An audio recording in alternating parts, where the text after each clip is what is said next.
Ebyokwerinda binywezeddwa ku nguudo eziyingira ekitebe kya disitulikiti y'e Wakiso wakati mu kusunsula abeegwanyiza okuvuganya ku bifo by'ababaka ba paalamenti mu disitulikiti eno. Abajja okusunsula olwaleero n'enkya tandika apande n'ebyo. Amanya Senior Superintendent of Police Moses Nanuka nga nze RPC Kampala North. Olwaleero tubadde tutandise nominations eza direct member of parliament and women member of parliament. Era several candidates basusuddwa okubayise mu nominations. Era twatandise ne meetings okulaba nti twogeraganya n'abeesimbyewo okulaba nti bagoberera amateeka agaliwo tuteeseewo okulaba nti buli kimu kigenda bulungi. So tubadde twogera n'abantu baffe okulaba nti beeyongera nga tutambula nabo mu bulungi okulaba nti obumenyi bw'amateeka bwe tusuubira okubeeramu tebubeeramu. Mu mbeera eno mu processions zino tugaana mulimu abantu abajja n'ebirowoozo byabwe nga si ba candidates abo naye bazze okuyisaamu ebintu byabwe. So awo we tusinzidde okulaba nti tukolagana nabo tutereeza engeri gye tugenda okutambulamu ebintu tulabe nti obumenyi bw'amateeka n'entambula y'abantu n'emirimu gy'abantu gitambula bulungi. Abantu abamu balowooza nti mubagaana procession muba nga abagaana onnoonya akalulu. Kino obubaka ki bw'oyinza okubawa okukakitwala? Ffe tusuubira nti bw'olaba nti ku nguudo zaffe zino bw'olaba bwe tuteekawo processions birema okukola ki tulemesa abantu abalala okutuukiriza obuvunaanyizibwa bwabwe n'emirimu gyabwe. So it is important okulaba nti tukendeeza embeera ey'okugunga abantu okugalawo amakubo nga balina obuvunaanyizibwa. Eno abeegwanyiza ebifo okuva mu munisipaali nnya ezikola Wakiso okuli Nansana, Makindye Ssaabagabo, Ntebe munisipaali kw'ossa n'Ekira be basunsuddwa. Mu kusunsula akakiiko k'ebyokulonda akatandise n'ekifo ky'omubaka omukyalo wa disitulikiti y'e Wakiso era nga kino kivuganyizibwako abantu 6 okuli omubaka aliko kati mu kiseera kino Betty Ethel Naluyimo wa Nuupu eyaliko RDC wa disitulikiti eno Nalongo Rose Kirabira ng'onaze kubwa Namunigina, Kayesu Beth owa NRM, Nakyanja Annette owa DF wamu n'abalala. I'm a resident of Nansana. I'm a mother with children and twins. So when you are a mother, when you have children, you have to have the other children and the twins are separate. So I have come up to contest for this seat, surely, after learning that Wakiso is suffering because of isolating of leaders. Leaders are isolating themselves. They are working in isolation. They are not together. Me, I feel that the moment you are elected or appointed to the district, it is your role and responsibility to see that you put together all the leaders, from parliament to the grassroots. Our people on the grassroots, they don't know what's happening with the government. The government has been here for the last 30 years, but still people are complaining that they are not having any assistance. They have not seen any services from the government, of which it is pushed to the president as a blame. But the president did it for us. He gave us time and said, whoever wants to serve, come. And we shared the powers. Now the blame hides, and the blame goes back to the government. When at each level there is someone who is supposed to perform. 2, we lack a hospital, a referral hospital. But when I'm taken to parliament as a member of parliament, I will love my fellow parliamentarian to see that Wakiso, with a population of 3.7 people, should get a referral hospital because we are divided into 3. It is a very huge district. It has an urban part of it, it has a peri-urban and a rural. Abone bannyabo nze Annette Nakyanja Mawejje era nva kwewandiisa okwesimba ku kifo ekya Woman Member of Parliament Wakiso District. Ndi musanyufu kubanga nzikiriziddwa okujja okwesimbawo era ng'ensonga ezisinza okundeeta kwe okuba nti nno buli myaka 5 tuweebwa omukisa okukyusa abakulembeze naddala abakyala mu Wakiso district naye ne tusigala nga tuli mu mbeera y'emu nga twogera ebigambo byebimu nga tukyakaaba ebizibu byebimu so ne tugamba nti nno lwaki tetulonda omubaka ng'ayogera ate nga n'ebintu tubirabako nga bikyusiddwa mu bulamu bw'abantu ntunuulidde nnyo ebyenjigiriza olw'okuba nti nno Wakiso district okyasangayo amasomero ng'enkuba bw'etonnya omwana tasobola kusala kutuuka ku ssomero okyasangayo ekizinga ng'olina kukwata kaato kankasi okukituukamu ekyo ekyebusi ng'ate essulayo abantu abasukka 20,000 ng'ate Wakiso district ye yesinga okuvujjirira bajeti y'eggwanga mu by'ensimbi mu by'emisolo so ne ngamba nti nno lwaki tuseerebwanga ng'ate tulonda n'olw'ensonga eyo nkubiriza bannawakiso tulonde omubaka alumirirwa oyo anaasobola okwogerera ddala ebizibu ebiruma bannawakiso tutunuulidde ebyenfuna by'abakyala era njagala obisimbako essira kubanga mbibaddemu ndaba ng'ensimbi zijja nga bataddewo obukakuluvuzo bungi nnyo ate ng'omukyala tasobola zituukako era ntunuulidde nnyo n'ebyobulamu tetulina hospital mu Wakiso eyo district gye mbabulidde esinga obunene ne constituency 8 tetulinamu ddwaliro liri ku mutendera gwa hospital nsuubira nti singa ababaka babadde balumirirwa twandibadde twafuna dda eddwaliro wano mu Wakiso nakitandikako nga ndi mu kanso nekireeta ekiteeso era nsuubira ngenda kwongerako omulimu ogwo mu maaso okulaba nga Wakiso efuna hospital nkubira omulanga bannawakiso tulondese obuvunaanyizibwa okulaba ng'olondo yasaanidde zijjidde kabonero kamuti ndi mu kibiina ekya Democratic Front ekyo ekikulembera ekitibwa Mathias Mpuuga era nga mukkiririzaamu olw'ensonga nti omu ku bakulembeze abavudde abali visionary betusuubiriramu ng'eggwanga lya Uganda okukyusa ku mbeera y'Abannayuganda. Yombaka aliyo kati Betty Ethel Naluyima ategeeza nti simwetefutefu okuleka bye yatandikaawo okuli okuzimba enguudo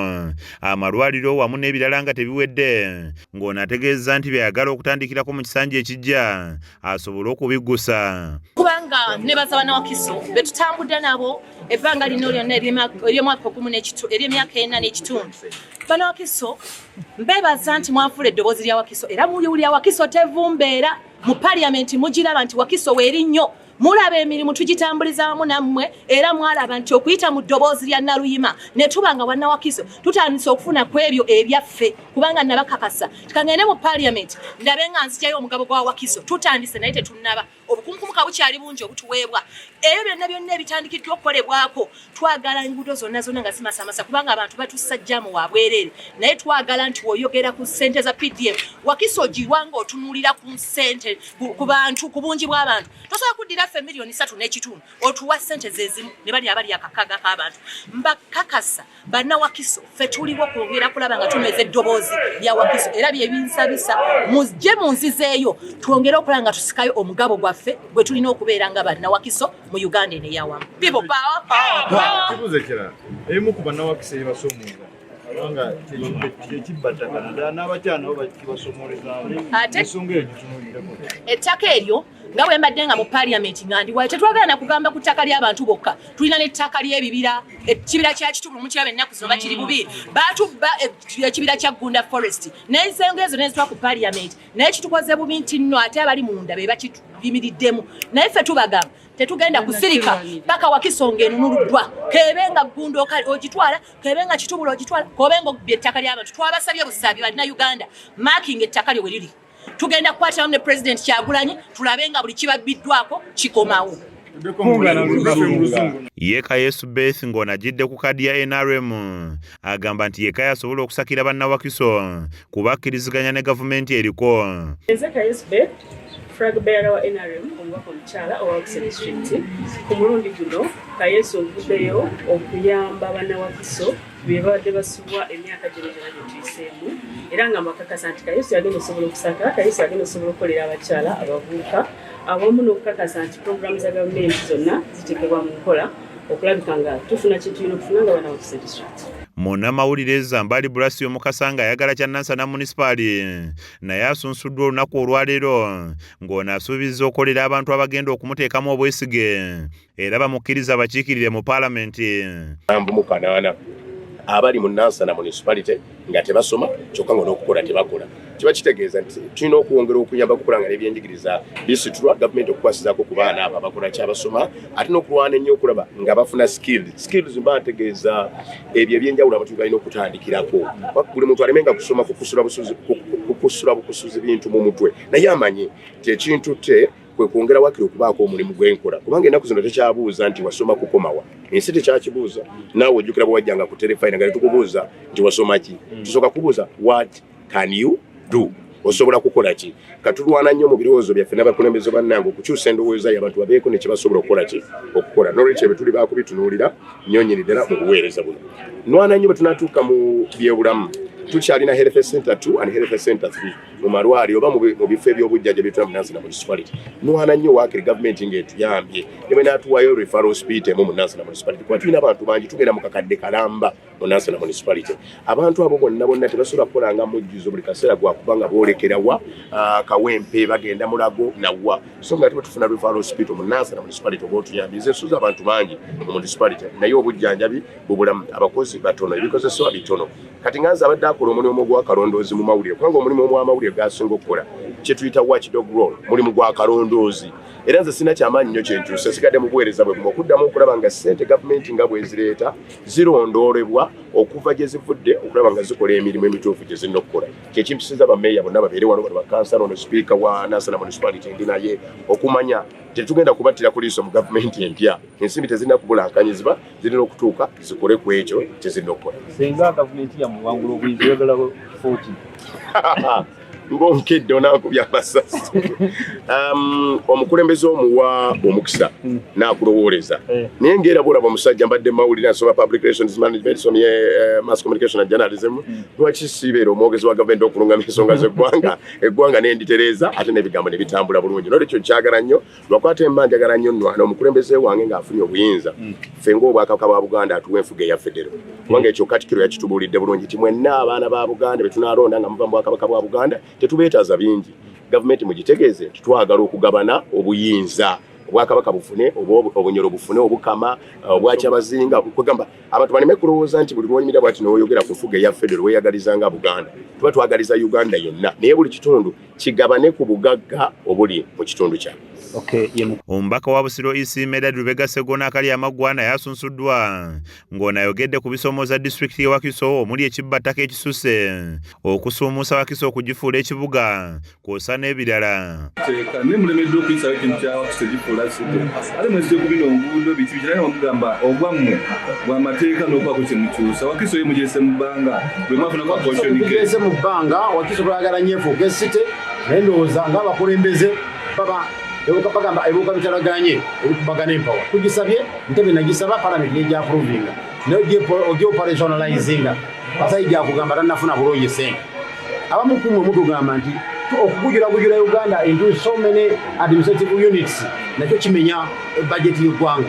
abamu ne bagati tetujagala kakati webuuza kiba kibatukolebwa abaka ba parliament bangi n'oluganda bagamba twongera ababaka olugamba lwa gavumenti zisusa obungi olugati muzitwongere so kakati tugezaako Wakiso kibuga ekyetolodde Kampala kizibu nnyo kiri complex bwoga nti kyonna kifuula nti city kubanga waliwo cosmopolitan Kampala cosmopolitan ekigattiramu era ekipulaningira akati olugendo lulina kuba luwanvu lwokwongera okutegeeza n'abaloko gavumenti bana abakulembera nti kyetaagisa okuba ne city abammwe bakansala abammwe ne bakyamaani ba district twakipushinga ku parliament abakulembeze bavano Wakiso abamu abaali bakiwakanya ife twagala genda mu city twagala tusigale baga tutemeko kati ebintu ebimu so lutero lw'amaanyi naye nga nsubira ng'abakulembeze tulina okwebuuza ku bantu ba stakeholders abali mu Wakiso kubanga baagala Wakiso kugira banga yetolodde Kampala yonna esula mu Wakiso enguudo zonna ezigenda mu Kampala zonoona Wakiso yeetaaga okugyongeza ku nsimbi kubanga eri special ekole enguudo ezo kubanga ezo zonna zisunutwaka ezisola materials eba Kampala ayita mu Wakiso nezonoona Wakiso so Wakiso abantu badde bagiwa special place okugifandinga okulaba nti esobola okweyimirizaawo zeraba ekisinga obukulu n'ekya city kijja naye obuzibu bugenda kutuuka ku demarcation kubanga bwe otunuulira city polisi ereeta city erimitinga city erina okuba na division 2 kati politikale olina okyetegereza nakyo nti bwebotwala nti Wakiso gifuula city efukemu division 2 ez'abaka ba palamenti era kazanyo si kangu okutuukiriza so nsuubira nti tutambula olugendo mpola nze kyensubira mu kaseera kano olwokubanga saagala kera kuma kyagamba nti entebe efuuka esite ebadde n'ababaka basatu owa east west n'omukyalo omu disitulikiti ebadde n'ababaka baayo abasukka mu 8 ojo ababaka 2 nsonga kiba kyawenganya eri bannabyabufuzi tugikendeeze tugikutule tugambe nti Nansana ne Busiro North efuuka esite esobola okubanga n'ababaka baayo bameka kubanga ye policy eteekawo site so bingi tulina okwetegeeza ebimu biri mu tekiniko bira biri mu mateeka olaba nga tutambula olugendo olwo tunakumya abantu baffe oluusi nga tubagamba ebitasoboka ono asabye entebe esite naye nga takimanyi nti erimu akagwa site erina okuba neba MPR owokusatu ye mukyala era ojja kigamba abakulembeze mu Wakiso bajja gamba ye abadde abako 8 9 katono tufule 2 tikisoboka so nze sirimba omanyi njogera mazima abantu kyebuliramu kubanga okuva lwekyavaawo tulabye ebidobonkanye bingi mu mwanyi. Nze njagala tukomyewo n'ekitongole kya UNRA. Njagala okulaba musanje ekijja nga tulwana disitulikiti y'e Wakiso egibwe mu disitulikiti ez'ebyalo efuulibwe ekibuga city eyongerwe ensimbi ezigiddukanya. Kati bw'otunuulira disitulikiti y'e Wakiso eyimiriddewo kugombolola kumpi ng'emu eyaffe eya Wakiso mu Myuka yeyokka egiwa omusolo n'endala ey'emmende ereetayo omusolo omutonotono okusinziira ku mbeera yaayo. Tuwulira nti ne Namayumba tuyinza okuba tujjayo miliyoni nga ziizo teziwera na 10 zeziddukanya disitulikiti eno okuva lwe bakisalako municipalities ne town councils. Eddagala liri mu kugifuula kibuga. Twayisa resolution oba okusalawo kwa parliament ku nsonga eyo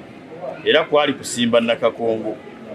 naye gavumenti negaana okukissa mu nkola. Tulowooza nti mu parliament eddako kyekimu ku birina okusoosowazibwa era bye twagala okutandikirako okulaba nga kino kifuulibwa ekibuga city. Baali bateesezza okusalako entebe eyo bagifuule city Wakiso esigale nga lulo naye ne tusimba Nakakongo. Ekyamazima kwali kumanya ne tutega akakodyo nga bannaffe tebategedde. Tetugenda kukyusa resolution ya district eno eyasalawo nti ebibuga bisalibwa 2 ate bitandika olunaku lumu. Kubanga bwe batukutulako entebe tujja kubanga tuli mu kakyabaga Wakiso bajja kugyerabira. Ebyo bimu ku bitono eby'omu parliament eby'amateeka. Ku ground obubbi bw'ettaka bweyongedde naddala kati nga butusemberedde. Nababulidde ebigambo bya katekisimu ebyatubuuzanga nti n'amasetaani gatwagala. Ne tugamba nti nedda tegatwagala, gatukyawa nnyo, gatuli kumpi era ge gatusindika n'okukola obubi. Agamu ku masetaani agabadde gatumalako ebibanja bya bannamwandu ne bamulekwa gasembedde. Twali tugagobedde egindi tugenda okuwulira nti ate gaagano gakomyewo. Munnabusiro tokola era siwe mugamba abavuke ennaku tokola ensobi akalulu n'okajja ku Sseggona akabonero ssaawa ebyatuukawo mwenna mubimanyi si byakwewolereza naye ne Sseggona ng'omuntu mwenge muka tebaguzingira nkata ate ennyama nsava tendibira kuki ku mudaala ne bw'oba ng'oli mulaalo olunda ogenda ku mudaala togamba nti mumpe eyavudde mu kiraalo kyange era bw'otuuka ku mudaala ogamba bampe kweri egiraki ensava. N'olwekyo mbakoola abantu mwenna ab'omwoyo omulungi abaagaliza Uganda ne Busiro East mulonde omuntu asaanidde. Temulonda muntu nti tumujjune munnaffe naye alina ebizibu. Nedda, obulamu bw'eggwanga tebabusaagiramu bwe batyo nga bw'otasaagira ku bulamu obubwo ng'omuntu tosaagira ku bwaggwanga kubanga mwoli abaana bo mwe bali abazzukulu mwe bali okuggyako abalina ensi endala nti bo bwe bimala okusoba wano bajja kutambula bagende mu ndala. Naye ffe abalina ensi emu Katonda gye yatuweesa ekisa mbasaba muginyweze si Busiro East wokka mu bitundu byonna mulonde abakulembeze abalungi. Tolonda kyakayiga parliament si ssomero, it's not a training school. Abantu bagenda okujja nti emyaka eginagwerako 5 ajja kubaayiza Olungereza, 5 eginagwerako ajja kubaayiza okuteesa. Nedda, tebajja kuyigira mu parliament. Mubawe omukisa bayigire eyo. Ekiseera bwe kinaatuuka ate nze nga kapiteeni waabwe nja kubalaga nti ono agize eki asuumuseemu kubanga bannange siri wa ttima emirembe gya Kristo ekisinga okutegeera nsaba gibeere kumu mukuume emirembe temulwana temuvumagana temukiinagana tubiza bannassaabagabo nti nga bwe mbadde omusaale mu kuteesa ku fula ya palamenti mukimanyi nze nayisa okusazaamu ifrees penalties mukimanyi nze kiri ku answered nze nasobola okulwana n'empisa okulaba nga bodaboda bazijjako pamiti ez'ebbeeyi ne bawulamu ey'emmotoka n'eya bodaboda mukimanyi nti Ssaabagabo gaali Mataba nesobola okuleeta akakiko ka infrastructure ne batuyamba okuyisa ssente za World Bank nga kalibu byagenda kukolebwa era n'enguudo zikolebwa mu Ssaabagabo mukimanyi nti kati buli omu yeeyunira Ssaabagabo kubanga kati wenjogerera nze nina international hospital nze nina electoral commission nze nina buli project ey'amaanyi kubanga Ssaabagabo mufudde mekka era ne Busaabala gwe nasanga tanatandika yatandikira musanja kyange era agenda kuggwa ate nange byenkoze nga nze biyitirivu nnyo bannassaabagabo bakyetaaga saavisizi zange ensonga lwaki nkomyewo njagala nnyo okulaba nga project ezigenda maaso zituukirizibwa kubanga amazima amatuufu omulimu gwange omukulu kukola amateeka nakola oversight kati nina okulondola ssente y'omusolo waliwo obubbi obugenda maaso bwesobola kukkiriza ng'okubba ettaka era nasuuza naleeta minisita n'abakoba ku Busaabala nentaasa famire 3 era nensobola n'okutaasa akatale k'ekibiri nga bonna bukolebwa bakulembeze ate kati tubadde twakawulira nabadde ku fula ya palamenti olunaku lw'eggulo nga nteesa nga batugamba mbu simanya municipality ate baagimenye ate mundu yali nfu ate geneta tebagiteekako ate tebaloodinga yaka kati ebintu ebyo bisaana Sserukenya atabba ate atatemerwa n'olwekyo bano baawedde dda neebaza Mukama ntadde kaserengeto and effective representation in Parliament. We are nowhere to be seen as Ssaabagabo municipality, as Ssaabagabo constituency. We are neglected. We are like orphans. We are not represented in Parliament. I'm coming as Isaac Mzee FDC just to represent you, to represent my people, Ssaabagabo municipality. I'm here. I've been in politics for a while, so I understand effective representation, what effective representation implies. So I'm here to represent you, my people, Ssaabagabo. 2, I want to empower my friends, colleagues, and family economically. We should not be beggars full time. Here I am. I have a lot of strategies. We have begun already. We are on the ground, teaching our people on how to save. Opening free bank accounts and allowing them accessing simple loans to start up and boost their small businesses. Abantu bayo bakaaba babadde mu maziga amayitirivu ennyo bagezaako okugabuzaabuza n'ate abo batuukirire bakugamba nti we are bleeding internally kubanga ebintu ebisinga bituyiseeko kipayopayo kati tubirabye nako lwaki nti enkolagana wakati kwakira municipality ne gavumenti ebadde entono olw'obuweereza obulimuko kwakanya okungi n'obutafuulibwa ku bantu omulimu gwa gavumenti okufa ku bantu bonna n'obanga erina abakulembeze nga si baludda lwayo naye ate abamu bakikozesa nga advantage okusobola okubypassinga empeereza ne bakyayisa gavumenti eri mu buyinza mwebale nnyo banakira okunteekamu obwesige abantu obalabanga balina obwesige gyendi bamalirivu balina vibe bali willing okunsindika kubera bwe mma mukoza analysis okusinziira nga muze mutambula mu kyemulanga kuno it's quite different nga mpozi kabagamba ebigambo bino nasaako ekigambo nnyo kira empya nga slogan ya ekyali kyalo saagiriro kira yeetaaga omuntu alinga kananula ali mu kibiina kyeni alimu okusobola okuzibikira ebituli ebiri mu kira mu bantu ba bulijjo okusobola okusangula ku maziga g'abantu b'ekira abatafunye buweereza obusanje ngasobola okuba nga alumanyini nga tategeera omuntu asobola okusoma ekintu n'atakitegeera abantu abasinga palamenti banoonyayo musaala ate palamenti oba okoze oba tokoze bagukuwa kakati abanoonyayo musaala bw'ajja n'alayira abaasigadde buli mwezi kubuuza nti bataddeyo ssente mpaka lwalifumu eyajja okuteesa oba obuuza kibaleese osanga n'omubaka wa palamenti n'abuuza nti wiiki eno mubadde kuki naye nga naye yajja kukiikirira abantu naye nga n'ebya wiiki tabimanyi wiiki eno mubadde kuki abo bangi n'omusango balaga nti semujjo nyina ensonga yange nyamba ogintuusizeeyo lumu ndifulumya lisiti y'abaka abadde bantabanye okumala emyaka 5 abantu bajja kwewuunya so nolwekyo mmwe abalonde mulina obuvunaanyizibwa okusindika abantu bajje bateesa ensonga ezikwata ku nsi yammwe bwe munaafuuka byamuzannyo na kunyumirwa na mubabero ensi naye etuuka n'efa teringa muntu nti bagiziika kuba ne Somalia yalibadde yaziikwa dda Libya yalibadde yaziikwa Democratic Republic of Congo yalibadde yaziikwa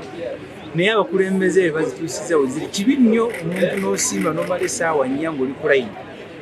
abekiya nabagambye nti oli bwajja n'abagamba nti munonde nze ndi wa Kisamba bongako mumweyambalire muyingire palamenti ekina gwe kirema so mu Uganda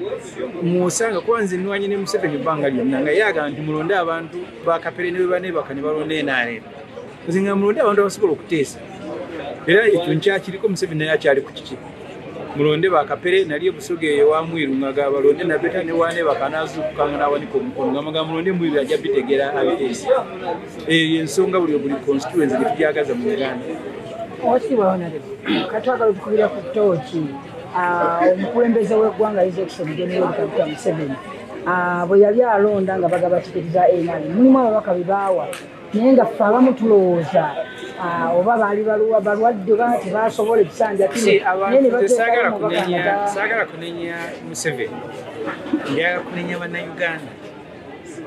abantu bagimanyi nze njagala nnyo muwoza esaali nnyo era muwa ekitiibwa naye mumulonda musindika mu palamenti akoleyo ki tati asobola kweyamba atambula n'abasirikale ne bamukwata tasobola kwogera tasobola kuyimiriza mwe ne musikasika ne muyimirako ne muganda bye abatutiikirira n'abala Moses aliye bwe yali nga mulamu asobola okwogera ne kati mulwadde ne mulimu n'abalonda abalamu naye nga tebalwadde nze kitange agyali ŋŋanda yangamba nti mulimu abantu ababeera ku nsi nga bafu ate waliyo abafa nga balamu omuntu asobola okubeera mu ntaana nga kyanju ng'ensi ekyamujjukira naye n'osanga omubaka wa palamenti nga nawe omubuuza ko zigwani so kitange agiŋŋanda yangamba nti omuntu asobola okuba nga yasigala ku nsi nga mulamu naye nga yafa nga ate gwe baaziika mulamu kati muddira abantu abali ku nsi nga bafu ne mubasindika mu palamenti tuyite bakyanja emagombe bajje bateeseza Uganda. Honorable waliwo kyogambye nti ababaka abamu bajja mu palamenti ne batateesa mulina akademi musooka okusomera kubanga ababaka bano abamu Uganda Cranes si akademi kasita tiimu zisindika omuntu mu Uganda Cranes bamusindika kuzannya bamubamu ka training katono akademi ziri eyo mu byalo mubasindika basooke babeere bakansala ku LC3 ayigyawo bw'anaamala agende ku LC4 municipality atuuke ku district naye mulimu n'abateeka okomaawo si buli omu talina kusibira mu palamenti katugoddera kansala n'omusindika mu palamenti ate nobaana ogaa nti ebyokuteesa bimulemi waliwo omusuubiramu ki so palamenti esobola kuyigiriza abantu kuteesa ekuwa buwi mukisa kuteesa obudde tebuliiyo ate ebintu bya palamenti bidduka NRM emuleetera budget ku ssaawa 5 oba oliawo ku 7 nga ne ripooti baagimaze dda kwe kusanga eri kapere otandika kutunuulira abateesa buli saidi n'otunula neeno n'ovayo n'ogaa naye palamenti n'erimu abasajja n'abakazi nga gwe teweebaliddeemu